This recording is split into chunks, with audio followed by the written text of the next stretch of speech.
This is a video lecture continuing our discussion on development in Chapter 5 of your textbook. Okay, so continuing on with cognitive development and Piaget stages, we're going to talk about how at age 7, children usually will start to enter this stage of concrete operations, and pretty much they'll start to begin to understand the conservation of the physical properties. So according to Piaget, during this stage of concrete, children now is going to start to perform more mental operations on more concrete objects.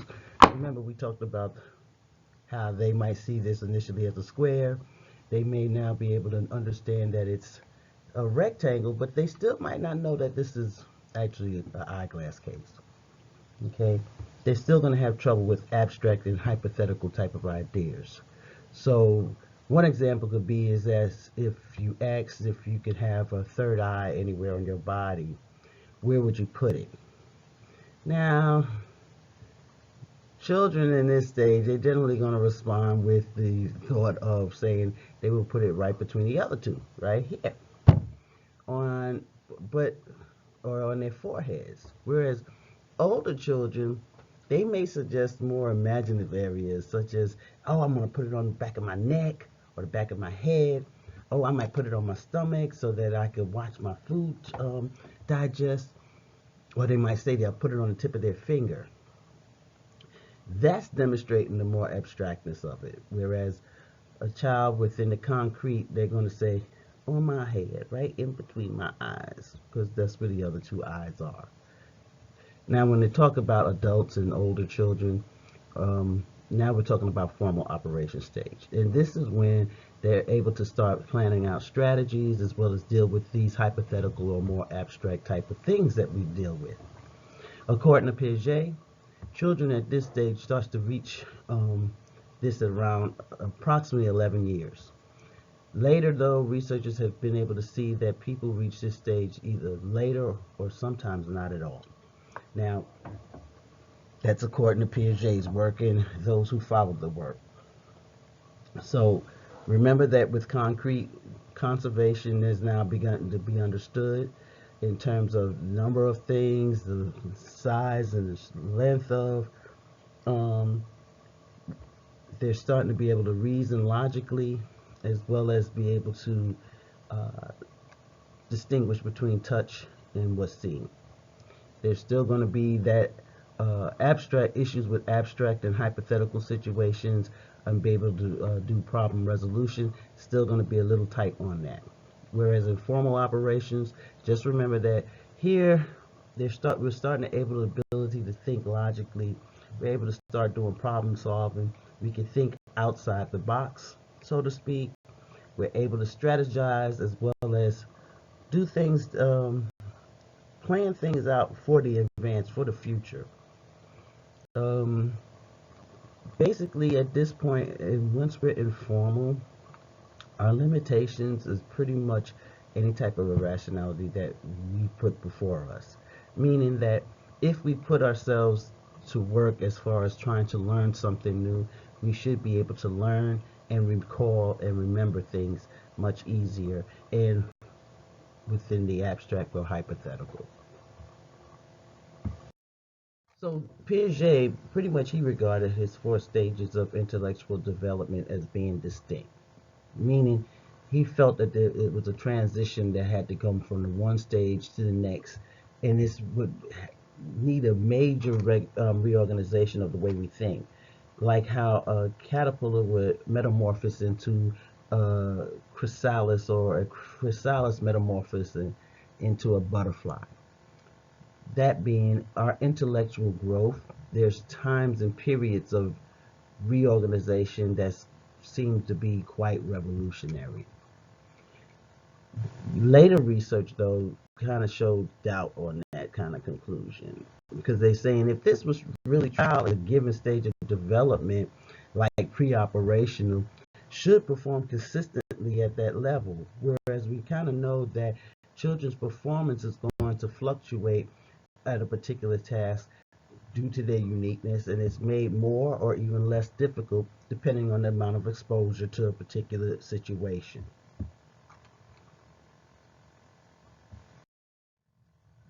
Now, there's been one implication about Piaget's views, that children really must be able to discover certain concepts, such as the concept of conservation. And again, mainly they do this on their own.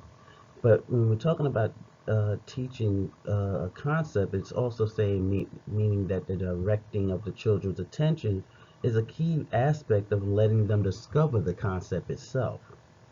Now, a Russian psychologist named Lev Vygotsky, he kind of argued that children, they need to learn these new abilities through experience, through adults and older children. And this is only going to happen through what we call zone of proximal development. So he's saying that the instruction needs to remain within that zone. So one example would be that one shouldn't try to teach a typical 4-year-old the concept of conservation of value. However, a 6-year-old who does not yet understand the concept might learn it with help and guidance. So now, as we get older, we kind of suppress our childlike ways of thinking, but what happens is we kind of don't lose it completely. What happens? You might want to know, how grown up are we? You still have a child's mind hidden within you. I used to have this saying, I still don't know what I want to be when I grow up. And it took me over 30 years before I figured out I wanted to be a psychologist when I grow up. But adults tend to revert back to childlike reasoning during particular situations, certain situations. Sometimes when we get so angry, we tend to have our own little temper tantrums. So we always have childlike tendency that stays within us. It doesn't go away. It just gets filed away within our minds. And every once in a while, we bring it back out again. Now, moving on to talking about social and emotional development, we're going to look at Erikson's stages of development. We're going to talk about attachment with children, as well as the social and emotional issues that happens during adolescence, adulthood, as well as old age. So now we're going to look at human development, the stages of human development by Erik Erikson. Okay, Erikson, he described the human lifespan as a series of 8 ages or stages, each with its own social and emotional conflicts.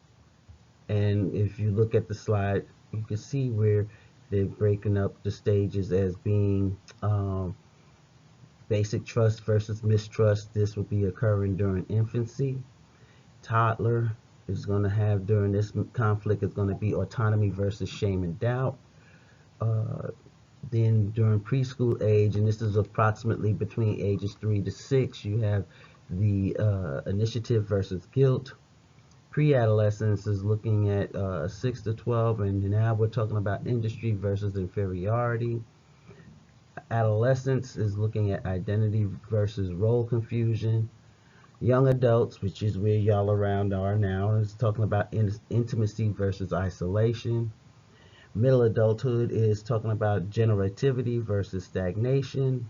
And then elderly, older adult is looking at ego integrity versus despair. So according to Erikson, failure to master the task of any of these stages can leave, unfortunate consequences that would carry on over to the later stages.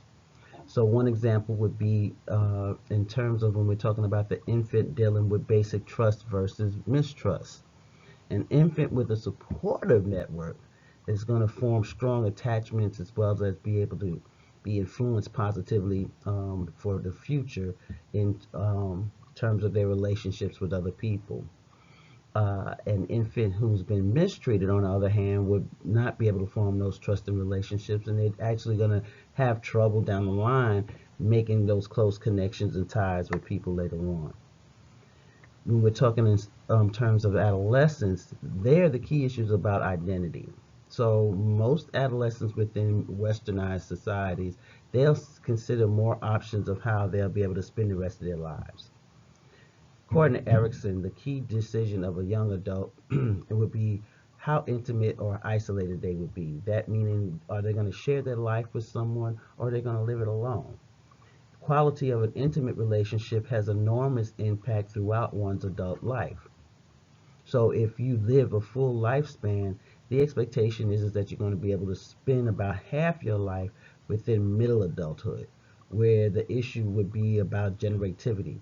And when I talk about generativity, I mean making meaning of yourself or something important.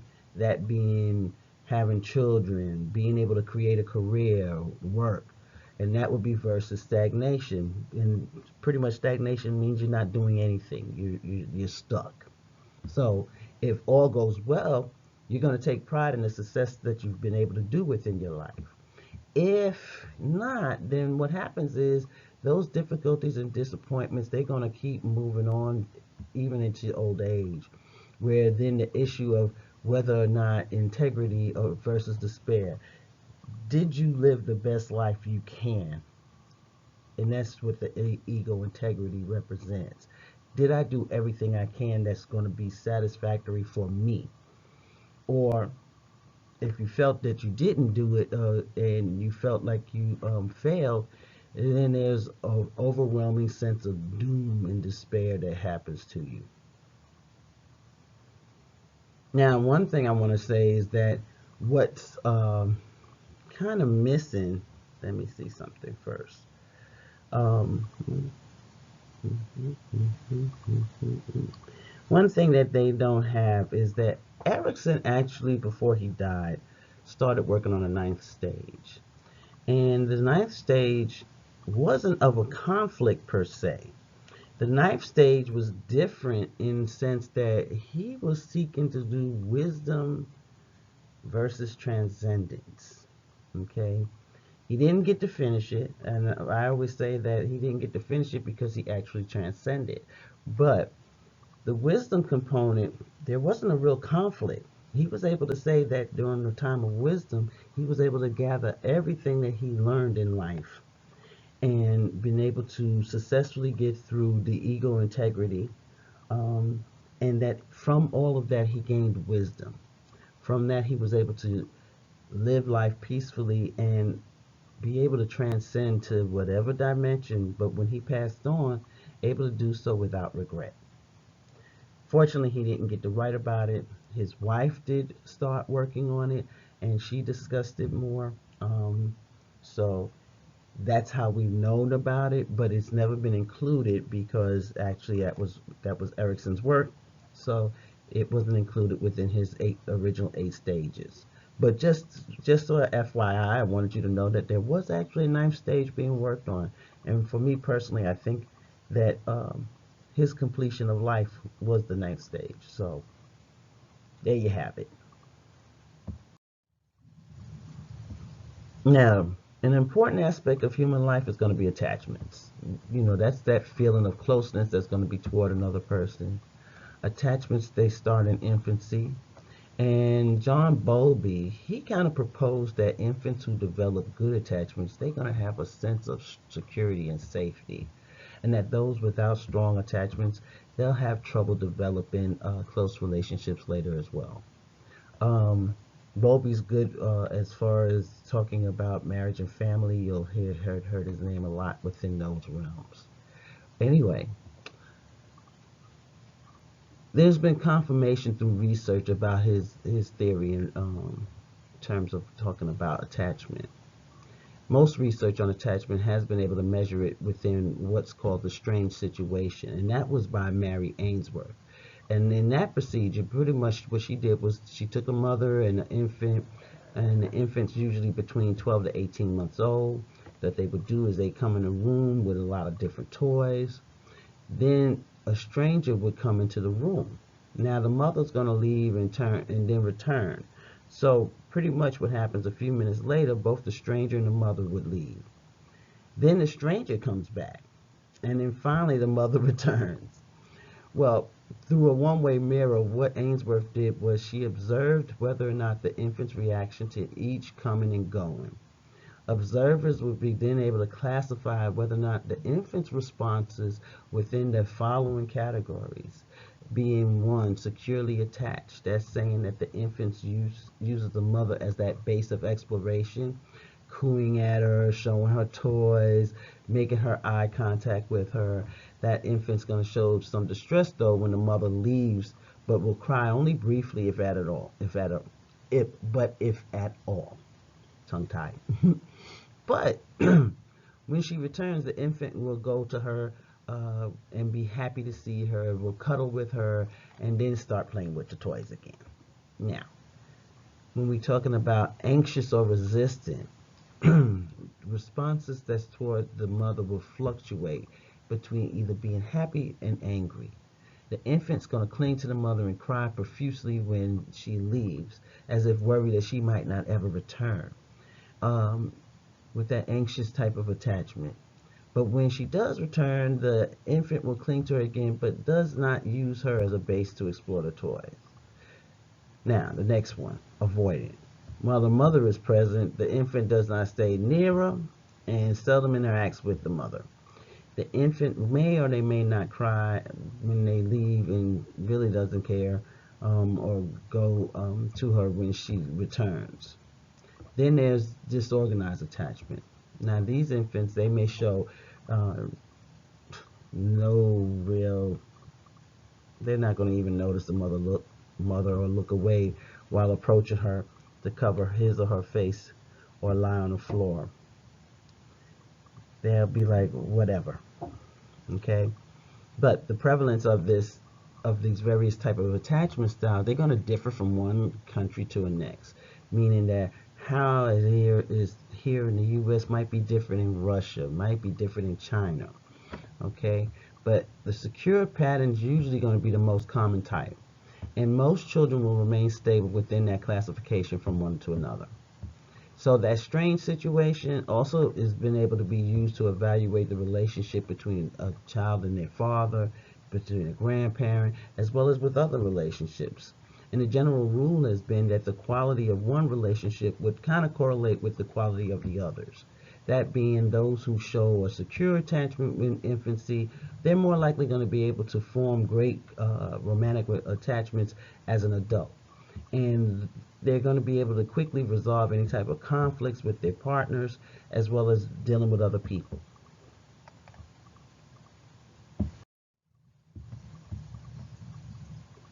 Now, with attachment to parents or other caregivers, know that this is kind of critical for infants' relationships in terms of with age mates and how it becomes increasingly important during childhood for as well as adolescence. So around puberty, this is going to be that time during the onset of sexual maturity. There's going to be a sexual interest that starts up as well as enter into more peer relationships. And for the most part, adolescents will report occasional periods of moodiness. They may have some conflicts with their parents during early adolescence.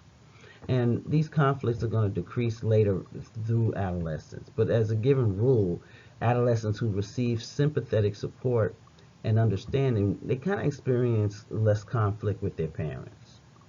Then you have adolescents that make those impulsive, risky decisions, and mainly they're gonna decide quickly, and they tend to fall for under peer pressure. So those type of adolescents, they demonstrate more risk-taking behaviors. They'll demonstrate having a little bit more conflicts with their parents and so forth.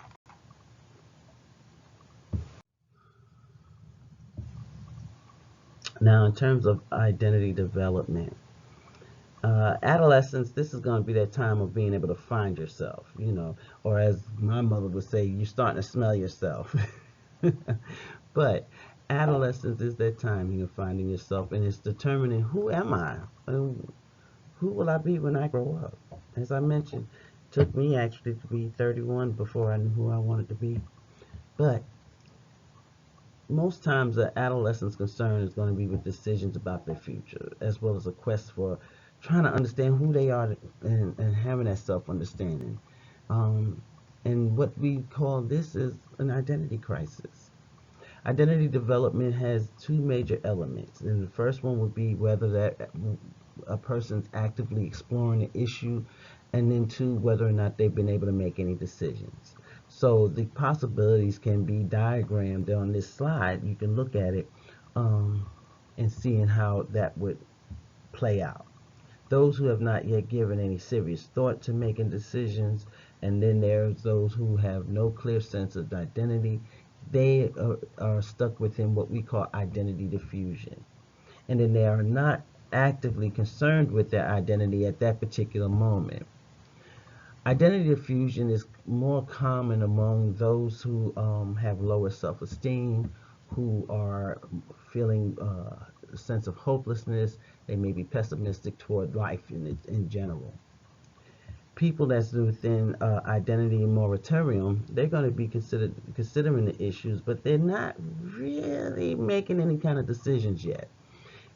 They kind of start to experiment with various types of possibilities, and then they would start to imagine themselves in different roles and how they might play out, but they'll postpone making any true decisions or choices. When we're talking about identity foreclosure, now this is a state of reaching firm decisions. You know what you want to do without much thought. So an example of this might be a young man might be told that he's expected to go into the family business with his father.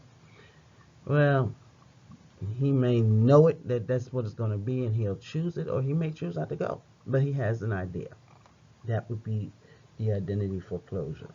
Okay. Finally, identity achievement is having the outcome of having explored various possible identities and then being able to make one's own decisions. Nobody's going to make it for you. You're going to make it yourself. Identity achievement does not come all at once. You might decide about a career, but not about marriage. You might decide about a career and then reconsider that decision later on.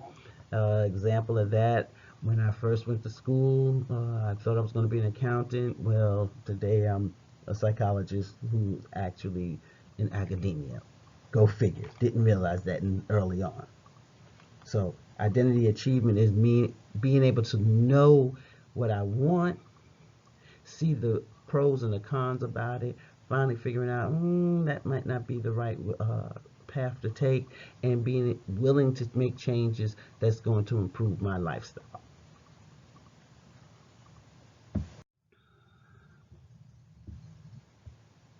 Now, according to David Elkind, teenagers are likely to be able to harbor beliefs about themselves, and he calls this personal fable. The conviction being that I am special. So what's true for everyone else is not going to be true for me. So up to a point, this fable would help to support those optimistic outlooks of life that that teenager have, but then it starts to be dangerous because it might lead people to take foolish risks. And pretty much I think I'm going to stop here. There will be an assignment that you'll need to complete. Um, and we will pick up on this again on Monday. Y'all have a great weekend.